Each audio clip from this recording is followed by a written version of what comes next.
যে দুইটা রোডম্যাপ ঘোষণা করলেই তার অনেকটাই সমাধান হয়ে যাবে।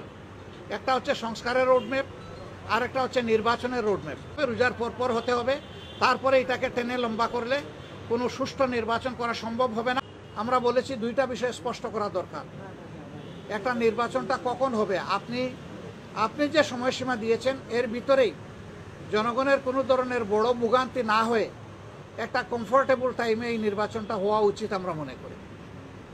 আর 2 নম্বর, আমরা বলেছি এই নির্বাচনের আগে অবশ্যই সংস্কার এবং দৃশ্যমান বিচারের কিছু প্রক্রিয়া জনগণের সামনে আসতে হবে। সংস্কার শেষ না করে যদি কোনো নির্বাচন হয়, এই নির্বাচনে জনগণ তাদের প্রত্যাশা পূরণ করতে পারবে না। আবার সব সংস্কার এই সরকারের পক্ষে করা সম্ভব না। মাত্র 5টা সুনির্দিষ্ট বিষয়ে তারা হাত দিয়েছেন। এতটুকু নিষ্পত্তি হওয়া উচিত সন্তোষজনকভাবে। এর পাশাপাশি এখানে জুলাই প্রক্লেমেশনের ব্যাপার স্যাপার আছে, এগুলা সংস্কারের সাথে জড়িত। তো অনেক দলের দাবি দেওয়ার মধ্যেও কিছু ভিন্নতা আছে, এটা থাকবে। দল যেহেতু আলাদা, মতেরও ভিন্নতা থাকবে, এটাই স্বাভাবিক। গণতন্ত্রের সৌন্দর্য হচ্ছে আমার মতটি আমি প্রকাশ করব, আরেকজনের মতের প্রতি আমি শ্রদ্ধা দেখাবো। আমি কারো মতকেই তুচ্ছ জ্ঞান করব না, উপহাস করব না, এবং কাউকে অপমানিত করব না।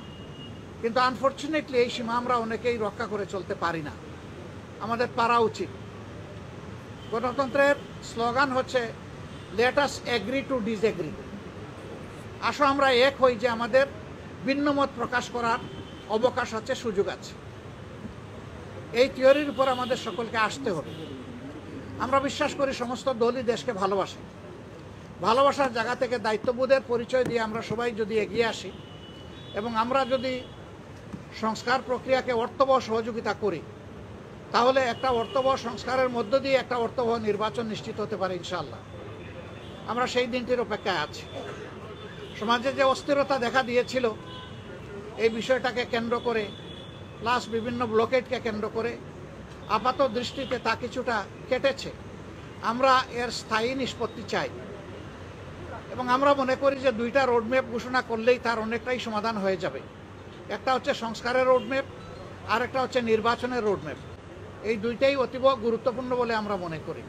এর আগের দল বলেছে যদি তারা নির্বাচন ক্ষমতায় যায় তাহলে তারা সংস্কার কন্টিনিউ করবে এবং আওয়ামী লীগের বিচার কন্টিনিউ করবে। আপনারা কি সংস্কারের বিএনপি কখনো কখনো বললে, তারা কিন্তু বারবার এখনো বলছে যে আমরা সংস্কারের বিরোধী নই, তবে নির্বাচনের রোডম্যাপটা আমরা চাই সুনির্দিষ্টভাবে। সেটা তো আমরাও চাই, কিন্তু আমরা কোনো সময় বেঁধে দেইনি। আমরা কমফোর্টেবল দুইটা টাইম আপনাদের মাধ্যমে এই জাতিকে জানিয়েছি। যদি সংস্কার শেষ হয়ে যায় তাহলে ফেব্রুয়ারির মধ্যভাগে এটা হতে পারে, আর যদি সংস্কারের ভিতরে শেষ না হয়, আরেকটু সময় লাগে, এরপরেই যেহেতু রোজা শুরু হয়ে যাবে, রোজার পরপর হতে হবে, তারপরে এটাকে টেনে লম্বা করলে কোনো সুষ্ঠু নির্বাচন করা সম্ভব হবে না। আমাদের দেশের আবহাওয়া এটা এলাও করবে না।